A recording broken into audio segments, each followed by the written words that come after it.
everyone, in this lecture I'm going to go over the implications of global warming. And before we get started, I also wanted to talk to you about why the focus is on carbon dioxide and not some of the other greenhouse gases. If you look at this slide, these are examples of greenhouse gases. You have carbon dioxide, methane, which you get from natural gas as well, and also from manure. You have nitrous oxide, which is also laughing gas, and you have your CFCs, which we now know are make the ozone hole. Now you can notice in pre-industrial concentrations, we pretty much had no CFCs, and if you compare the concentrations, and this is in 2008, we have significantly more carbon dioxide, and notice these are in parts per million, and methane is in parts per billion.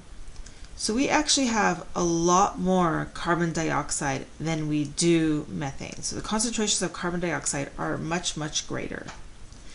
And we actually compare everything to carbon dioxide in terms of its global warming potential. We call carbon dioxide 1. So if for every carbon dioxide, it's going to warm up this amount, 1. Methane actually is 21 times more potent, but it has a shorter lifespan than carbon dioxide, and it is less. We have less of it in the atmosphere. The same thing for nitrous oxide, which is 310 times more potent, but we have much, much less of it. And the CFCs, we have way less, but it's the most potent of all the greenhouse gases. So you could imagine if we had not banned them, in the Montreal Protocol, if we had not banned them, what situation we could be in now. So in terms of the implications, we can already see some effects occurring in the ice caps. And this was a NASA study published in the Journal of Climate, and it compared the ice that we had from the 1970s and 80s to the current date. And they found, this is like a while ago, but still to that current date, and it found that the perennial or year-round sea ice in the Arctic is declining at a rate of 9% per decade. They indicated that the latter part of the 21st century, there may be no more ice in the Arctic if we keep going at this rate. And here's the picture of Alaska. You can see where the ice used to be in 1978 and where it is now. And the interesting thing about, as we get rid of the ice, we have less reflection of the sun. So this is called albedo. It's just the percent of solar radiation that is reflected. Okay, so notice that the snow reflects 80 to 95% light, while asphalt only 5 to 10%. So compared to snow to the asphalt, the earth gets much, much warmer here. If you compare it to water, it depends, but 10 to 60% reflection. So you get a lot more absorption of the heat into the earth, which is kind of scary because when you think about it, that can become a positive feedback. So you melt the ice, you get more absorption from the sun, which means more heat. So you're going to melt more ice because you have more heat, and it just keeps going like that as a positive feedback. We're also seeing that the permafrost, you can see this purple region here in the map. This is where we have all this permafrost. It's basically an area underneath the ground that's permanently frozen. When I was in Alaska, we dug a hole and you could stick your hand in and you could feel the ice. It's kind of cool. But that's also thawing, and it's releasing a bunch of decaying organic matter, which releases more carbon dioxide. So again, you get a positive feedback. You get more greenhouses from the decaying matter.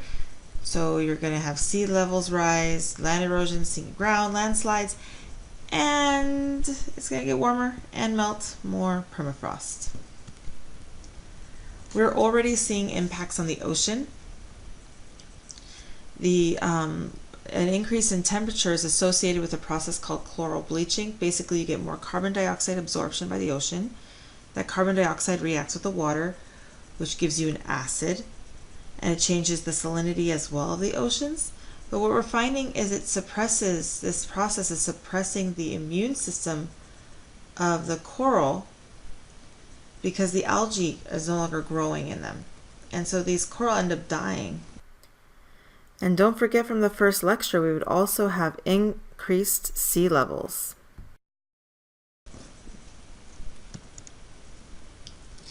We're seeing impacts on weather already. So if you look at 1980 on this graph to 2014, we have a dramatic increase in climatological events.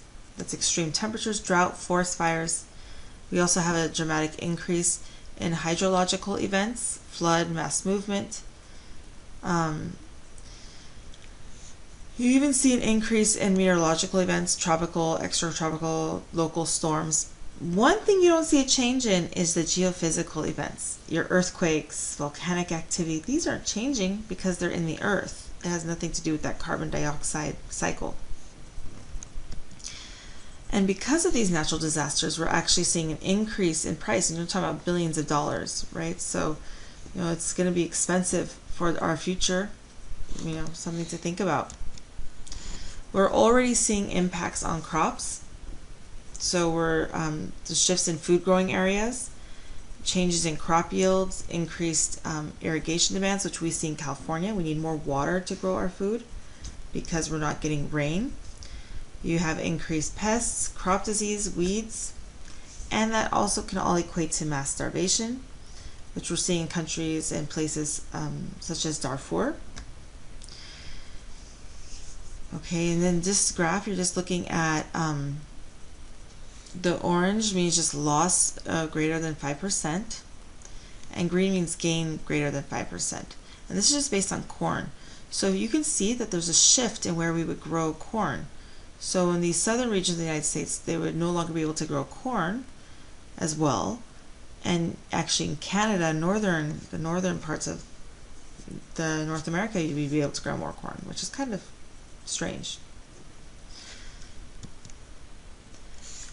What we'd find from an estimate from 2000 to 2050, we expect we'd have a loss of corn globally, production-wise. Same thing with wheat and rice and potatoes.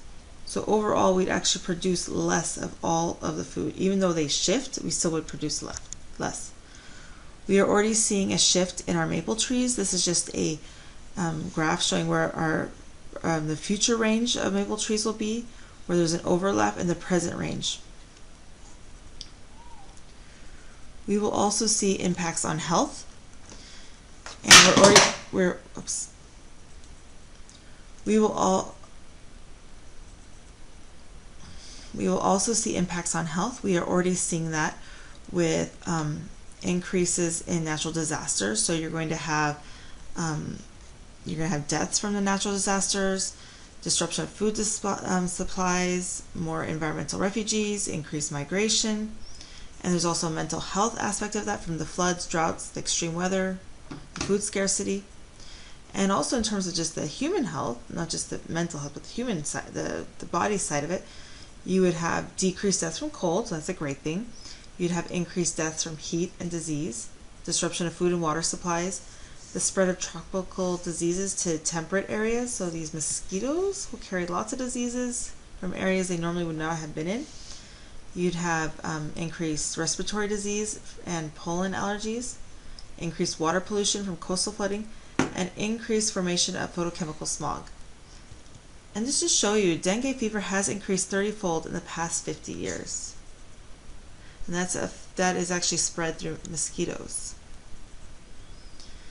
You'll also see impacts on organisms, loss of habitats, increase in fires, changing migration patterns, and ultimately even extinction.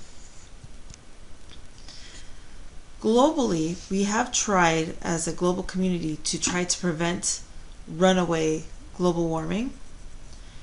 In 1996, the FCC called for a yearly meeting, which is the Conference of Parties, a COP, and the first one was held in 1997 in Japan, and the Kyoto Protocol was made out of this meeting.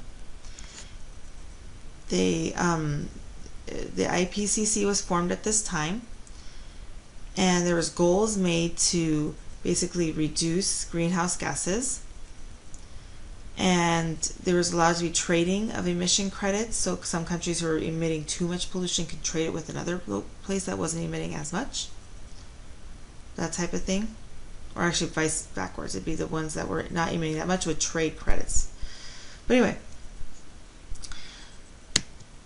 But the thing to note here is that the COP met 20 additional times, and during that time almost the same amount of carbon dioxide that was added in the previous 100 years has been added to our atmosphere. So these protocols were not as successful as we would have liked them to be.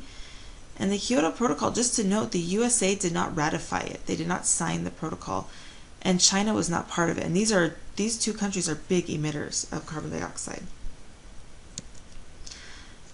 There is some hope. In 2015, this was the first year that carbon dioxide emissions did not rise, and it might have been partially due to the fact that China, for the first time this century, burned less coal than the year before, and this is largely due to China investing in wind, solar, and hydropower. However, many expert scientists say that by the later part of the century, carbon dioxide emissions must fall to virtually zero to prevent catastrophe. And this is possible. We would need to go 100% renewable energy. There is a great study done by a Stanford professor, and you can read on your own time, but he describes how we as a country and a state, California state, he goes over all the states, how we can all go 100% renewable. Germany has made great strides. If you look at Germany here, they have reduced 27% of their emissions, and I believe it's about 80% of their energy is now renewable sources. China has actually made a great deal of strides, and US, we're lagging far behind. There are some crazy schemes out there to fix global warming. We can suck carbon dioxide from the air. We can put iron in the ocean to encourage the growth of phytoplankton, which would absorb some of the carbon dioxide. We could put dust in the stratosphere to cut out the sunlight. We could put sunshades in space, or we could do cloud seeding. Lots of ideas to fix global warming. But we don't really know what could occur, the law of unintended consequences. Fossil fuels, for example, was a great thing for us when we found it, when we started using it. It allowed for modern medicine to happen. Death rates went down. We had longer life expectancies. Lots of good things occurred due to fossil fuels. But there is this unintended consequence, which is global warming and air pollution. So could we find maybe we'd end up with global cooling doing some of these techniques? It's hard to say. Ultimately, the way to fix global warming, or to prevent global warming and catastrophe, is to reduce our carbon dioxide emissions to practically zero. And it's up to us as the new generation, or one of the new generations, to try to figure out how to do this. And part of it will be to basically go to renewable energy sources such as solar, wind, and water. All right, let's hope we can do it. Okay. See you next time.